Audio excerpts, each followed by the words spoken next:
어르신 퇴원하셔야 합니다. 보호자가 병원비 납부를 중단하셨어요. 그럼 보호자는 딸이잖아요. 딸한테 전화 좀 해줘요. 내가 못 걷는 걸 그 애도 알잖아요. 엄마요? 이젠 저희랑 상관없는 분이에요.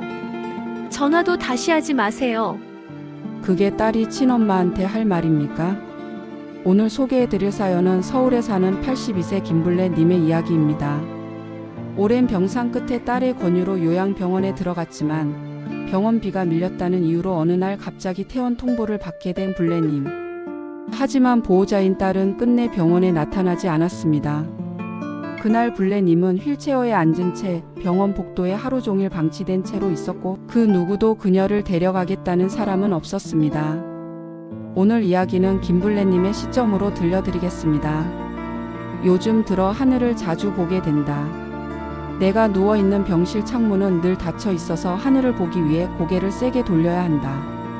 그날도 그랬다. 회색빛으로 가득 찬 구름이 천천히 흘러가고 있었다. 딸이 날 이곳에 데려온 건 7개월 전이다. 그날 나는 딸 손에 이끌려 이 병원에 들어섰고 그 애는 내 손을 꼭 잡으며 말했다. 엄마 여기 좀 계세요. 편히 쉴 수 있어요.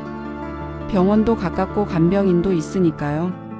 그 말이 어찌나 다정하게 들리던지 나는 고개를 끄덕이며 딸을 믿었다. 하지만 그게 마지막이었다. 그 아이는 그 이후로 병원에 한 번도 오지 않았다. 전화 한 통도 없었다. 병원비는 자동이체로 처리되고 있었고 나는 병원에 보호자 없는 노인으로 불리기 시작했다. 내가 입원한 이인실은 늘 조용했다. 옆자리 환자가 2번이나 바뀌는 동안에도 나는 말없이 창밖만 바라봤다. 병원 직원들도 이제는 인사 한마디 외엔 더 이상 내게 말을 걸지 않았다. 그러던 어느 날 아침 낯선 간호사가 병실 문을 열며 들어왔다. 김블레 어르신 오늘 퇴원 준비하셔야 해요. 그 말이 떨어지자마자 심장이 쿵 하고 내려앉았다. 네? 퇴원이요? 그게 무슨 말이에요? 나 아직 제대로 걷지도 못하는데. 죄송해요. 병원비가 2달 밀려서 더 이상 병원에서 모실 수가 없대요. 보호자분께 연락드렸는데 계속 통화가 안 되네요. 나는 입술을 깨물며 침대 가장자리를 붙잡았다.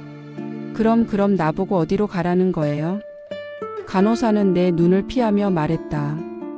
일단 병원 로비로 이동하셔야 해요. 행정팀에서 절차 안내해 드릴 거예요. 그렇게 나는 간호사에게 끌리듯 휠체어에 실려 병원 복도로 나왔다. 작은 캐리어 하나와 종이봉투 몇 개. 그게 내가 이 병원에서 쌓아온 전부였다. 로비 한켠에 앉아 몇 시간을 기다렸다. 시간은 흐르고 사람들은 오가는데 나를 향해 오는 사람은 단 한 명도 없었다. 그러던 중 병원 관계자가 내 옆에서 작은 목소리로 통화를 하기 시작했다. 네, 보호자분. 어르신 퇴원하셨습니다. 네네. 그럼요, 데리러 오셔야죠. 네? 아, 그게. 보호자분?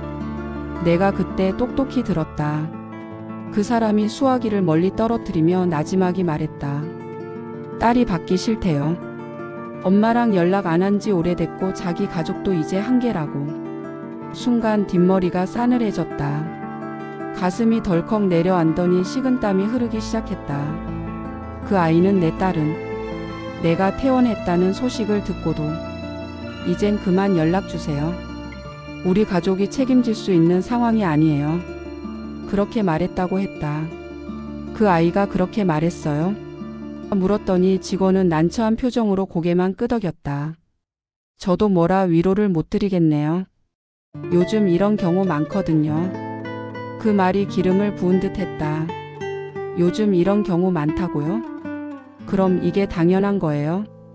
자식이 부모를 병원에 맡기고 이제 와서 손 떼도 되는 세상이에요?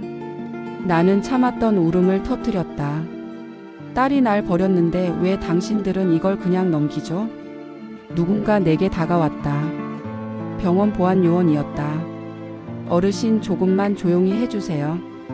다른 환자분들 계시니까요. 나는 미쳤다는 듯 웃었다. 내가 조용히 있어야 해요? 지금 나 혼자 병원에서 쫓겨나는데 내가 시끄럽다고요? 보안 요원은 말이 없었고 다른 직원은 날 피하듯 걸어갔다. 나는 로비 한복판에서 휠체어에 앉은 채 오열했다. 그 누구도 다가오지 않았다. 내가 무슨 병균이라도 되는 것처럼 다들 피해갔다. 세상이 이렇게 차가운 줄 몰랐다. 자식이 버려도 병원이 쫓아내도 국가는 그냥 보호소에나 넘기면 되는 거였다. 구청에서 나왔다는 직원은 젊은 남자였다. 파란 점퍼에 사회복지라고 적힌 명찰을 달고 있었고 겉으로 보기엔 깔끔하고 정돈된 인상이었지만 그의 눈엔 피로감이 먼저 보였다. 김블레 어르신 맞으시죠? 나는 대답하지 못했다. 그저 고개만 끄덕였다. 그가 펼친 서류철 위엔 내 이름 석자가 분명히 적혀 있었다. 오늘 당장은 보호소로 이동하셔야 할 것 같습니다. 보호자분과 연락이 어려워서요. 임시보호시설에서 지내시면서 이후 복지 절차 안내해 드릴게요. 나는 순간 가슴이 턱 막혔다. 그게 무슨 말이에요? 내가 집도 없고 갈 데도 없다는 뜻이잖아요. 내가 친딸도 있고 손자도 있는데 왜 보호소로 보내겠다는 거예요? 그는 한숨을 쉬며 말했다. 보호자분께 병원에서도 저희 쪽에서도 수차례 연락드렸습니다. 하지만 전화를 받지 않으셔서요. 혹시 어르신이 직접 전화해 보시겠어요? 나는 망설이다가 내 손가방에서 작은 수첩을 꺼냈다. 그 안엔 내가 외운 딸의 번호가 있었다. 떨리는 손으로 번호를 눌렀고 신호음이 2번 울린 뒤 전화가 연결됐다. 여보세요? 그 익숙한 목소리, 나를 엄마라고 부르던 그 아이의 음성이었다. 나는 간신히 말했다. 소영아 엄마야, 엄마 지금 병원에서 나왔는데. 그녀는 몇 초 침묵했다가 말끝을 잘랐다. 엄마 미안한데. 이제 저희도 너무 힘들어요. 엄마 병원비도 밀리고 애들도 크고. 저희도 엄마 모실 수 있는 상황 아니에요. 그럼 날 어쩌라고. 지금 휠체어 타고 병원 로비에 있어. 집도 없고 갈 데도 없는데. 나는 울음을 삼켰다. 그 아이는 차갑게 말했다. 이제 저희랑 상관없는 분이잖아요. 뭐라고? 죄송하지만 더는 연락하지 마세요. 전화번호도 바꿀 거예요. 그 순간 전화가 뚝 하고 끊겼다. 나는 수화기를 손에 든 채 멍하니 앉아 있었다. 지금 무슨 일이 벌어진 건지 이해가 되지 않았다. 구청 직원은 아무 말도 하지 않았다. 그저 침묵 속에서 내 옆에 앉았다. 나는 그에게 속삭였다. 그 애가 내가 낳은 애가 맞는 건가요? 그는 나직이 말했다. 요즘 이런 일 많습니다. 노인분들 혼자 남겨지는 경우 많아요. 나는 고개를 저었다. 아니요. 이건 많다고 할 문제가 아니에요. 내가 그 애 밥 먹이고 비 맞고 뛰어다니며 키웠는데 이젠 상관없는 사람이래요. 그 말을 하며 나는 처음으로 소리를 질렀다. 사람이 어떻게 이래요? 어떻게 엄마를 버려요? 로비에 있던 몇몇 직원들이 고개를 돌렸고 몇몇은 피곤한 얼굴로 자리를 떴다. 나는 울부짖었다. 내가 어디서 잘못한 거예요? 밥 안 굶기고 키웠고 그애 시집갈 땐 전세금에 손도 안 대고 도와줬는데 왜 이 나이에 쫓겨나야 하냐고요. 복지 직원은 어깨를 숙이며 말했다. 어르신 일단 따뜻한 데 가서 쉬시죠. 오늘은 이동만 먼저 하시고 저희가 이후 절차 도와드릴게요. 나는 아무 힘없이 고개를 끄덕였다. 그러다 불쑥 이런 말이 튀어나왔다. 내가 무슨 죄인이에요? 왜 내가 보호소에 가야 해요? 그는 대답하지 않았다. 차에 오르기 전 나는 내 손가방 속에서 딸의 사진 한 장을 꺼냈다. 4살 때 소풍 가서 찍은 사진이었다. 그 아이가 꽃을 들고 웃고 있었다. 나는 그 사진을 손가락으로 찢었다. 이제 나한테 딸은 없어. 조용히 속삭이듯 말했다. 복지 차량은 출발했고 창밖으로 병원 건물이 점점 멀어졌다. 이젠 돌아갈 곳이 없는 인생이었다. 차는 약 40분 정도를 달려 도착했다. 창밖엔 아무것도 없었다. 낡은 공장지대, 허름한 상가들, 먼지가 자욱한 골목 사이. 그곳 끝자락에 조그맣고 오래된 건물이 하나 있었다. 서울시 제사노인 임시보호센터. 벽에 붙은 간판은 빛이 발에 겨우 알아볼 수 있을 정도였다. 구청 직원은 차 문을 열며 말했다. 여기 임시시설이라 조금 불편하실 수도 있어요. 그래도 따뜻한 밥 드실 수 있고 지내시는데 큰 문제는 없습니다. 나는 말없이 고개를 끄덕였다. 이미 내겐 선택권이 없었다. 복도는 좁고 어두웠고 공용 화장실에선 낡은 하수구 냄새가 올라왔다. 방은 4인실이었다. 내가 들어서자 3명의 노인이 고개를 돌려 나를 바라봤다. 한 명은 휠체어를 탄 채 말없이 앉아 있었고 또 한 명은 고개를 떨군 채 침대에 누워 있었다. 그리고 마지막 노인이 먼저 말을 걸었다. 새로 오셨나 보네요. 어디서 오셨어요? 나는 힘없이 대답했다. 요양병원에서 쫓겨났어요. 그 말에 그 노인은 씁쓸하게 웃었다. 우린 다 그런 사람들이에요. 여기 자식한테 버림 안 받아본 사람 하나도 없어요. 그 말이 왜 그렇게 서글프게 들렸는지 그는 이어서 말했다. 저 할머니는 사위가 병원비 못 낸다고 퇴원시켰고 저 할아버지는 아들이 세장가 가면서 연락 끊었대요. 그리고 난 딸이 집 팔고 미국으로 도망갔어요. 나는 그 말을 듣고도 아무 말도 하지 못했다. 그저 마음 한구석에서 무너지는 소리가 들리는 것 같았다. 시설 담당 직원이 들어와 간단한 규칙을 설명했다. 식사는 아침 7시, 점심 12시, 저녁 5시 정각입니다. 외출은 허가제이고 통화는 일주일에 한 번만 가능합니다. 치료는 기본적인 처치만 가능하고 응급 상황은 119로 직접 연결됩니다. 방문객은 등록된 보호자 외엔 제한됩니다. 그가 등록된 보호자라는 말을 할 때 나는 속으로 비웃음이 나왔다. 내 보호자는 날 버린 사람이었다. 저녁 식사 시간. 작은 식판에 밥, 국, 김치 그리고 달걀 프라이 하나가 나왔다. 누군가는 만족스러운 표정이었고 누군가는 말없이 밥을 삼켰다. 나는 수저를 들었다가 다시 내려놓았다. 입안에 밥이 들어가지 않았다. 식사를 마친 노인들 몇몇은 공용 휴게실에 모여 있었다. 그곳에서 나는 들었다. 너도 딸이야? 아니, 나는 아들. 재혼한다고 날 내쫓더라. 요즘엔 아들이나 딸이나 다 똑같아. 사람이 아니야, 그냥. 부모가 짐이래.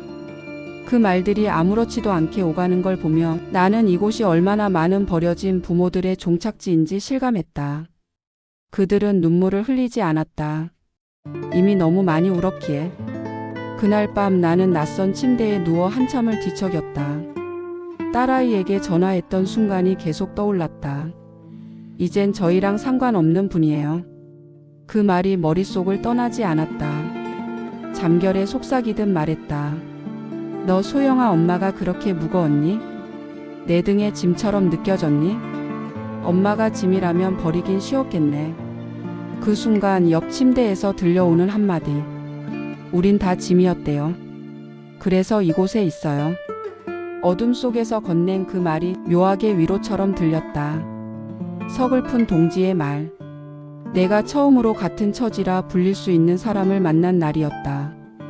보호소 생활은 생각보다 더 적막했다. 낮에는 직원들이 오가고 복지사들이 무표정하게 종이 서류를 넘겼지만 밤만 되면 이곳은 감옥처럼 변했다. 말소리도 기침소리도 다 조용히 삼켜졌다. 내가 배정받은 침대는 창문과 가장 멀리 떨어진 구석 자리였다. 낮은 천장과 형광등 빛 아래 벽 하나를 바라보며 누워 있노라면 스스로 인간이 아닌 것 같은 착각이 들었다. 아침에 눈을 뜨면 바로 식사 시간이었다. 대부분의 노인들은 무표정하게 밥을 씹었고 누군가는 입속에서 반찬을 빼내 조용히 식판 옆에 놓았다. 음식을 못 삼키는 사람도 있었고 일부는 이가 없었다.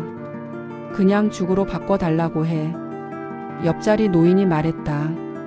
그 말투가 너무 덤덤해서 더 슬펐다. 나는 여전히 밥을 잘 넘기지 못했다. 음식을 씹다가도 딸이 했던 말이 생각나면 목이 메었다. 이젠 저희랑 상관없는 분이잖아요. 그 한 문장이 내 식욕을 모조리 앗아갔다. 하루는 보호소 복지사가 내게 다가왔다. 김블레 어르신 통화 가능 시간인데 전화하실 분 있으세요? 나는 한참 망설였다. 딸 번호는 찢어버렸고 친구도 친척도 아무도 떠오르지 않았다. 하지만 순간 떠오른 이름. 혹시 김금순 씨 번호 좀 찾아줄 수 있어요? 고향 친구인데 예전에 잠깐 통화한 적 있어요. 어디 마포에 산다고 했는데. 복지사는 고개를 갸웃하더니 기록을 뒤져봤다. 마침 긴급 연락망에 등록돼 있네요. 이분 맞으세요? 휴대폰 화면에 뜬 이름. 맞았다. 금순이. 수화기를 건네받고 귀에 댄 순간 손이 떨렸다. 신호음이 몇 번 울리고 그리운 목소리가 들렸다. 여보세요? 금순아 나야. 블레야. 순간 숨이 멎는 것 같았다. 블레야? 너 정말 블레야? 너 어디야 지금? 금순이의 목소리는 놀람과 걱정으로 가득 차 있었다. 나는 겨우겨우 상황을 설명했다. 요양병원에 있다가 쫓겨난 일, 딸이 연락을 끊은 일, 지금 보호소에 있다는 사실까지. 금순이는 말을 잇지 못했다. 그녀가 울고 있었다. 미친 것들 어떻게 엄마를 그렇게 내쳐. 블레야 내가 갈게. 아니 내가 뭘 할 수 있을진 모르겠지만 너 혼자 두지 않을게. 그 말을 듣는 순간 눈물이 터졌다. 이 보호소에 들어온 후 처음으로 나를 걱정해주는 사람이 있다는 걸 실감했다. 그날 밤 나는 한참을 울었다. 금순이는 몇 번이나 말했다. 내가 뭐라도 찾아볼게. 이 시설에서 나오게 해야지. 그런 곳에서 너 평생 살 순 없어. 다음 날 아침 복지사는 내게 다가와 말했다. 어르신 어제 전화 받고 연락 오신 분 계세요. 조만간 면회 신청 들어올 수도 있다고 하네요. 나는 고개를 끄덕였지만 속으로는 어지러울 정도로 복잡한 감정에 휘말렸다. 누군가 날 찾아와 준다는 것, 누군가 내 이야기를 들어준다는 게 이렇게 따뜻한 일인지 몰랐다. 오후가 되자 휴게실에 사람들이 모였다. TV에선 뉴스가 나오고 있었지만 노인들은 아무도 관심을 두지 않았다. 대신 서로의 상처를 조용히 풀어내는 시간. 우리 딸 내가 중풍 왔을 때 간병인 맡겨놓고는 결국 병원비도 안 내고 도망갔어요. 난 둘째 며느리가 나 몰래 집 팔았더라고요. 남편 죽은 뒤로 한 푼도 못 받았어요. 나는 그들에게 물었다. 여러분은 아직도 자식 생각나세요? 그들 중 한 노인이 말했다. 난 매일 나요. 그런데 그리워서가 아니라 용서가 안 돼서. 나는 말없이 고개를 끄덕였다. 내 딸도 아직도 생각났다. 그 애가 미워서, 그 애가 그리워서, 그 애가 무서워서. 그리고 또 한 가지, 그 아이가 나를 닮아서. 밤이 되자 복도 끝에서 전화벨이 울렸다. 짧은 순간이었지만 나는 심장이 덜컥 내려앉았다. 혹시 다시 연락이 온 걸까? 딸일까? 아니면 금순이? 하지만 복지사가 걸어오며 고개를 저었다. 다른 어르신 면회 요청이었어요. 내일 아니면 다음 주쯤 시간 잡을 것 같아요. 나는 고개를 끄덕였지만 어딘가 모르게 허전했다. 기대하지 않으려 해도 마음 한 구석에 혹시라는 두 글자가 자리 잡고 있었다. 그날 잠들기 직전 나는 속으로 중얼거렸다. 금순아 고맙다. 정말 고맙다. 그리고 작게 웃었다. 그날 아침은 유독 쌀쌀했다. 10월이 다가오던 늦여름 끝자락이었지만 보호소 내부는 밤새 찬 기운이 내려앉은 듯 했다. 나는 이불을 가슴까지 끌어올린 채 누워 있었다. 눈은 떴지만 일어날 의욕은 없었다. 오늘도 똑같은 하루, 똑같은 밥, 똑같은 벽, 똑같은 사람들. 그러다 문이 열렸다. 복지사가 얼굴을 내밀고 말했다. 김블레 어르신 면회 오셨어요. 나는 순간 귀를 의심했다. 뭐라고요? 면회요. 일단 안내해 드릴게요. 나는 허둥지둥 휠체어에 몸을 싣고 직원 손에 이끌려 보호소 입구에 있는 작은 응접실로 향했다. 그곳은 조용했고 벽에 면회 시간 15분이라는 종이가 붙어 있었다. 문이 열리고 그 사람이 들어왔다. 순간 나는 숨을 멈췄다. 그 사람은 딸이 아니었다. 멀끔한 정장 차림의 젊은 남자. 낯선 얼굴. 안녕하세요. 어머니. 그는 공손하게 인사했다. 저는 소영이 남편입니다. 나는 말없이 그를 쳐다봤다. 딸의 남편. 그러니까 사위. 나는 조심스레 입을 열었다. 내가 왜 왔니? 소영이는 넌 소영이랑 같이 있는 거 아니야? 그는 당황한 듯 미소 지으며 말했다. 실은 이혼했습니다. 작년에요. 그 일도 어머님께 제대로 말씀 못 드렸다고 들었어요. 이혼? 나는 눈을 크게 떴다. 그럼 지금은 소영이랑 아무 관계도 없는 거니? 그는 고개를 끄덕였다. 네, 아이는 제가 키우고 있고요. 소영 씨는 지금 연락도 잘 안 됩니다. 그럼 넌 왜 날 찾아왔니? 나는 물었다. 그는 한참 뜸을 들이다 조심스럽게 말을 이었다. 사실 최근에 금순 어르신께 연락을 받았습니다. 어머님 상황을 듣고 너무 놀랐어요. 제가 사위였던 사람으로서 책임을 져야 한다는 생각이 들었고요. 그의 말이 너무도 차분해서 나는 오히려 화가 났다. 책임? 그럼 왜 내 딸은 전화 한 통 없었는데? 넌 지금 와서 그걸 대신한다고? 그는 고개를 숙였다. 죄송합니다. 저도 그동안 너무 무심했어요. 하지만 어머님이 이곳에 이렇게 계실 분은 아니라는 생각이 들어서요. 나는 허탈한 웃음을 지었다.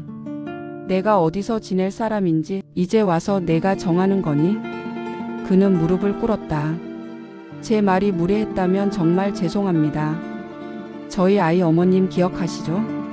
유빈이요. 지금 중학생인데 할머니 이야기를 정말 자주 해요. 아기 때 돌봐주신 것도 기억해요. 나는 입술을 깨물었다. 그 아이. 나는 유빈이를 정말 많이 안아줬다. 딸이 늦게 퇴근하는 날이면 밤새 안고 재우고 분유를 데우고 기저귀도 갈아줬다. 그 아이가 나를 기억한다고? 유빈이가 날 기억한다고? 나는 믿기지 않는 듯 말했다. 네, 그래서 아이가 직접 말했어요. 아빠 할머니 왜 못 만나는 거예요? 그때 제가 정말 미안했고 부끄러웠습니다. 나는 아무 말도 할 수 없었다. 가슴 어딘가에서 오래된 무언가가 울컥하고 올라왔다. 그는 조용히 봉투 하나를 내밀었다. 여긴 보호소보다 나은 민간 복지주택이 있습니다. 제가 입주 신청했고 어머님이 원하시면 절차 도와드릴게요. 강요는 아닙니다. 그저 한번 고려해 보시길 바라는 마음입니다. 나는 한참을 그 봉투만 바라봤다. 눈물이 흘렀다. 내 딸에게 들은 말과는 너무 다른 태도였다. 그는 일어나 문 앞에서 마지막 인사를 했다. 곧 다시 뵙겠습니다. 유빈이도 함께 데리고 올게요. 그가 나간 뒤 복지사가 들어와 나를 휠체어에 태우고 방으로 돌아왔다. 나는 침대에 앉아 손에 쥔 봉투를 바라봤다. 민간보호 입주 신청서. 그 아래 작게 적힌 글씨. 입소자와 보호자의 신뢰 기반 동의하에 진행. 나는 속삭이듯 중얼거렸다. 내 보호자는 누구지? 그 질문이 내 안에서 조용히 메아리쳤다. 며칠이 지났다. 그날 면회를 왔던 사위는 다시 돌아오지 않았고 나는 손에 쥐었던 민간 복지주택 입소 서류를 아직도 열어보지 못했다. 아니, 열어보지 않은 게 아니라 못 열겠다는 게 더 맞는 말이었다. 그 봉투를 펼쳐버리면 내가 지금껏 살아온 삶을 또 한 번 정리해야 할 것 같았고 지금 이곳에서의 현실이 마치 전부가 아닌 것처럼 느껴질까봐 두려웠다. 사람이란 게 참 간사하다. 처음엔 여기가 죽을 만큼 싫었는데 몇 주가 지나고 나니 밥 먹는 순서, 화장실 쓰는 타이밍, 간병인들 눈치까지 내 몸이 먼저 알아서 움직이고 있었다. 방 안에선 어제부터 소란이 조금 있었다. 같은 방을 쓰던 이 노인 박씨 할아버지가 갑자기 보호소를 나간다는 것이다. 큰아들이 모시고 가기로 했대요. 아파트도 새로 장만했대나 봐요. 복지사들이 그렇게 수군댔다. 나는 부럽기도 하고 어쩐지 씁쓸했다. 박 어르신은 말이 없고 무뚝뚝한 분이었지만 밤마다 기침을 참느라 숨을 죽이던 모습, 손 떨리는 걸 들키지 않으려 물컵을 두 손으로 감싸던 모습이 눈에 아른거렸다. 퇴소 당일 아침, 박 어르신은 단정한 와이셔츠를 입고 있었다. 자식이 보내줬다는 새 옷이었다. 그분은 휠체어를 타고 나가면서 작게 중얼거렸다. 여긴 두 번 다시 안 오고 싶다. 나는 그 말이 다짐인지 바람인지 아니면 자식에게 보내는 경고인 건지 알 수 없었다. 하지만 분명한 건 그의 표정엔 설렘보다는 불안이 더 많아 보였다는 것이다. 그날 밤 잠자리에 누워서 나는 자꾸만 그 사람이 떠올랐다. 그리고 사위가 내민 입소 서류. 그 안에 쓰인 주소, 사진 한 장 없이 나열된 숫자와 규칙들. 1인실 보장, 개인 위생 공간 제공, 주 2회 식단 상담, 자율생활 가능. 보기엔 좋아 보였다. 그러나 내 머릿속엔 자꾸만 한 장면이 맴돌았다. 딸과 통화하던 그날. 그 애의 차가운 목소리. 이젠 저희랑 상관없는 분이에요. 그런 딸이 날 다시 찾을까? 아니, 그런 딸이라도 다시 날 찾아오면 나는 기쁠까 아니면 원망할까? 며칠 뒤 복지사가 내게 말을 걸었다. 어르신, 그때 면회 오신 분께서 입소 진행 어떻게 되냐고 문의가 왔어요. 혹시 결정하셨어요? 나는 한참을 멍하니 있다가 고개를 저었다. 아니요. 아직 못 정했어요. 네, 부담 안 가지셔도 돼요. 다만 입소 가능 시기가 얼마 안 남아서 지나면 대기 순번 뒤로 밀릴 수도 있대요. 그녀는 친절했지만 나는 그 말에 부담을 느꼈다. 결정하라고 등을 떠미는 것 같았고 그럴수록 마음이 더 무거워졌다. 방에 돌아와 나는 다시 봉투를 꺼내 들었다. 이번엔 조심스레 뜯었다. 2장짜리 신청서, 그 아래 입소 동의서, 맨 마지막 장엔 비상 연락망이 적혀 있었다. 보호자랑 칸에 김지훈. 그가 적혀 있었다. 나는 순간 내 인생이 이렇게 요약될 수 있다는 게 서글펐다. 남편은 일찍 세상을 떠났고 딸은 나를 등졌고 결국 나를 다시 찾아와준 이는 내 핏줄도 가족도 아닌 한때의 사위였다. 나는 조용히 입을 열었다. 지금 내가 갈 수 있는 곳은 거기뿐이야. 그게 내 마지막 집이면 그렇게 받아들여야겠지. 그러다 문득 창밖을 봤다. 창문 너머로 해가 지고 있었다. 햇살은 희미했고 보호소 벽면을 붉게 물들이고 있었다. 그 순간 나는 조용히 속삭였다. 하지만 그곳이 정말 내 집일까? 아무도 없는 곳. 내 이름을 불러주는 사람도 없는 그 방이 정말 내가 죽을 때까지 머무를 마지막 공간이 될 수 있을까? 누군가는 나를 안쓰럽게 바라볼 것이고 누군가는 나를 잊을 것이다. 나는 그 경계선에 서 있었다.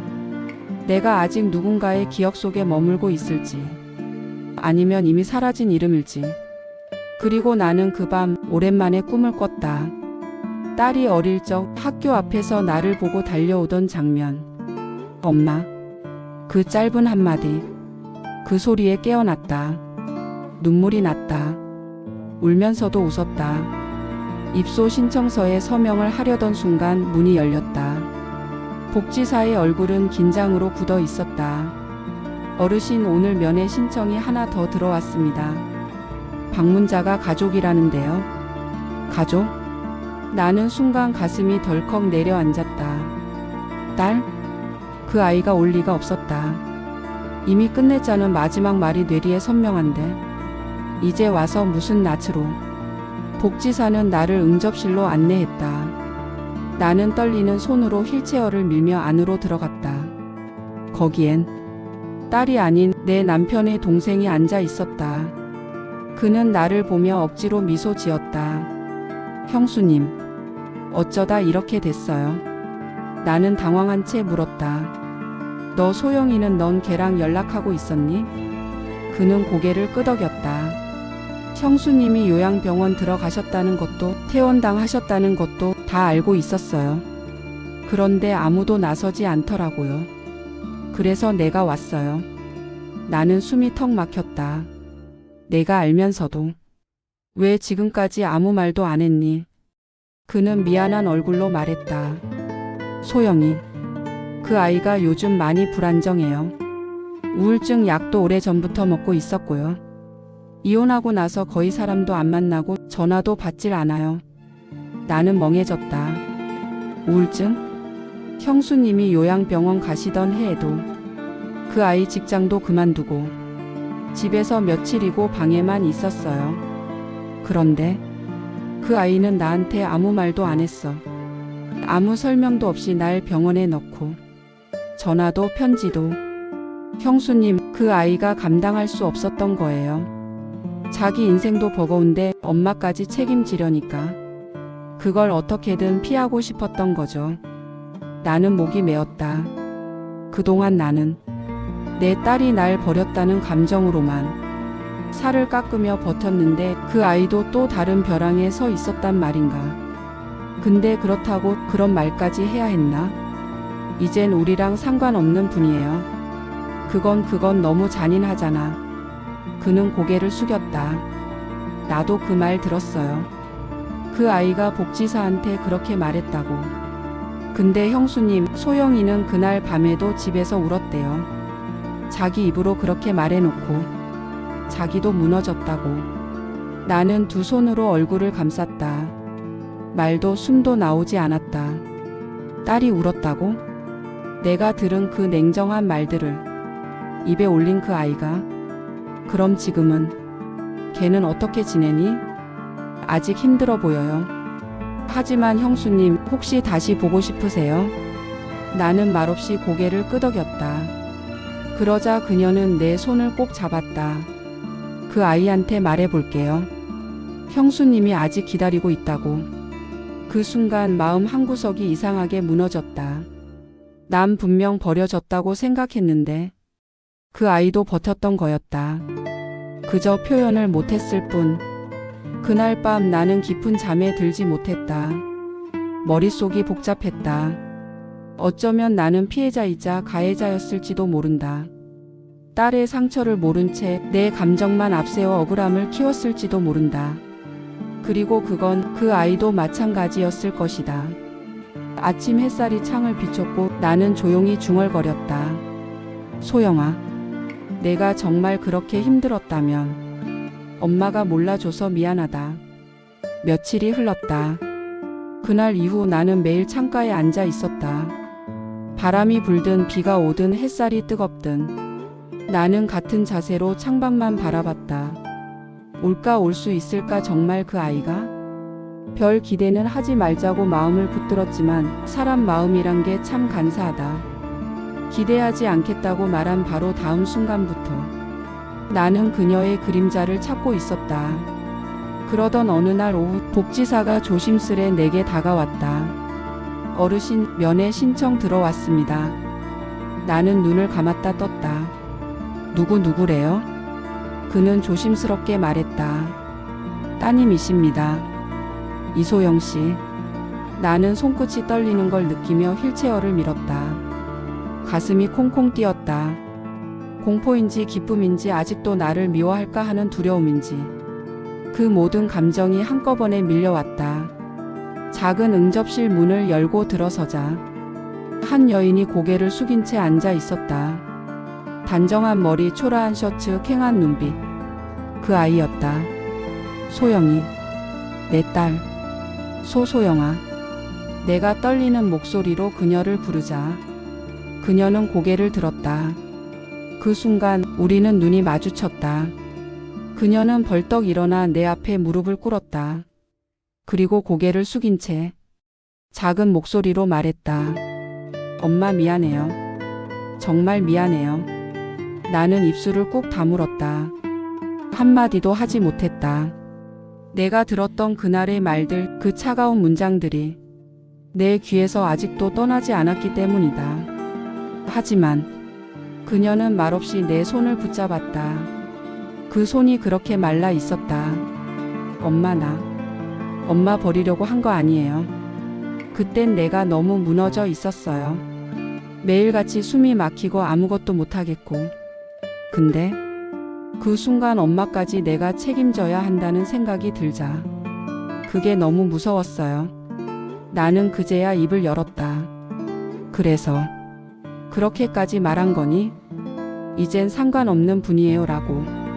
그녀는 펑펑 울기 시작했다. 그 말 내가 하고도 나도 미쳤다고 생각했어요. 그날 밤 진짜 죽고 싶었어요. 엄마한테 그런 말을 내뱉은 내가. 엄마가 아니면 아무것도 아닌 걸 알면서도 나는 고개를 떨궜다. 그리고 조용히 딸의 손을 감쌌다. 소영아, 엄마도 미안하다. 너 혼자 그렇게 힘들었던 거 하나도 몰라줬어. 내가 그냥 나쁜 애가 됐다고만 생각했어. 우리는 그렇게 한참을 붙잡고 울었다. 그날의 감정들, 서운함, 미움, 분노, 그리움, 후회, 그 모든 것이 딸의 눈물과 내 손끝에서 조용히 흘러내렸다. 면회 시간이 끝나갈 무렵 딸은 조심스럽게 말했다. 엄마, 내가 매주 올게요. 그리고 아직은 자신 없지만 엄마랑 다시 같이 살 수 있게 준비해 볼게요. 시간 좀 주세요. 나는 고개를 끄덕였다. 그 한마디면 됐다. 그 말 안에 딸이 얼마나 많은 용기를 쥐어짜냈는지 엄마로서 알 수 있었기에.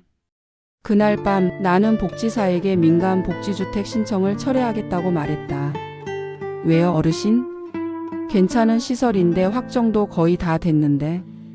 나는 웃으며 대답했다. 내가 있어야 할 곳은 그의 곁인 것 같아서요. 나는 딸에게 돌아가기 위해 다시 기다릴 수 있었다. 더는 원망이 아니었다.